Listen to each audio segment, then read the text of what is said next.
les Hamalat al-Arsh, les 8 anges qui portent le trône d'Allah, et dont les pieds sont sous la 7e terre tandis que leur tête dépasse les 7 cieux.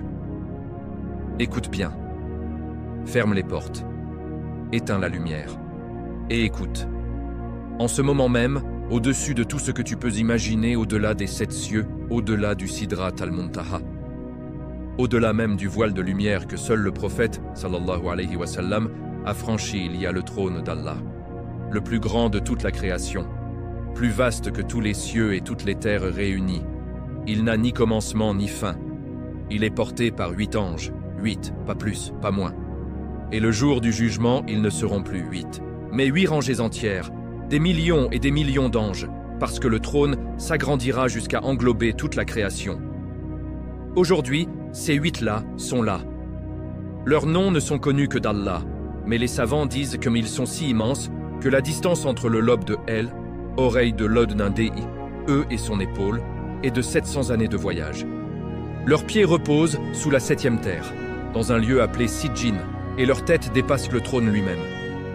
Leurs yeux sont comme 2 soleils levants, leurs ailes n'ont pas de nombre. Quand ils bougent, même légèrement, le trône tremble, et ce tremblement fait trembler tout l'univers. Le Coran les décrit avec une phrase qui fait taire les savants. Et les anges seront aux extrémités du trône, et 8, ce jour-là, porteront au-dessus d'eux le trône de ton Seigneur. Sourate Al-Hakka 17. Ils ne parlent jamais, ils ne dorment jamais, ils ne regardent jamais ailleurs qu'en direction du trône. Leur seule occupation depuis que Allah les a créés, dire Subhana Rabbiyal A'la à chaque battement de cœur cosmique. Leur voix est si puissante que si elle descendait jusqu'à nous, chaque atome de notre corps exploserait instantanément. C'est pour ça qu'entre eux et nous, il y a 70 000 voiles de lumière et de ténèbres alternées. On raconte qu'au moment du mirage, quand le prophète, sallallahu alayhi wa sallam, est arrivé près du trône, il a vu ces 8 anges. Il a voulu les saluer. Jibril l'a arrêté. Ne parle pas. Si tu prononces le salam, ils répondront. Et s'ils répondent, leur voix détruira tout ce qui est en dessous d'eux, toi y compris. Le prophète s'est tu. Mais les 8 anges ont quand même incliné légèrement la tête en signe de respect. À cet instant, le trône a tremblé si fort que tous les anges des cieux ont cru que le jour du jugement avait commencé. On raconte aussi qu'un de ces 8 anges pleurera une seule fois dans la histoire de la création, une seule larme. Le jour où Allah ordonnera « Ô trône, sois témoin que j'ai pardonné à mon serviteur un tel », cette larme tombera, elle traversera les 7 cieux en un instant. Elle passera à travers le Sidrat al-Muntaha, elle traversera la terre, et là où elle touchera le sol, une source jaillira. Une source qui coulera jusqu'au jour du jugement.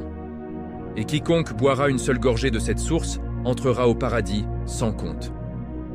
On dit que cette source existe déjà quelque part sur terre, cachée, attendant cette larme. Et le jour du jugement, quand le trône sera porté par des millions d'anges au lieu de 8, ces 8-là se mettront à genoux devant Allah. Pour la première fois depuis la création, ils parleront. Ils diront une seule phrase. « Ô notre Seigneur, tu ne nous as pas créés en vain. Gloire à toi. Préserve-nous du châtiment du feu. » Et Allah répondra « Je vous ai créés pour porter mon trône, et je vous ai choisis comme témoins de ma miséricorde.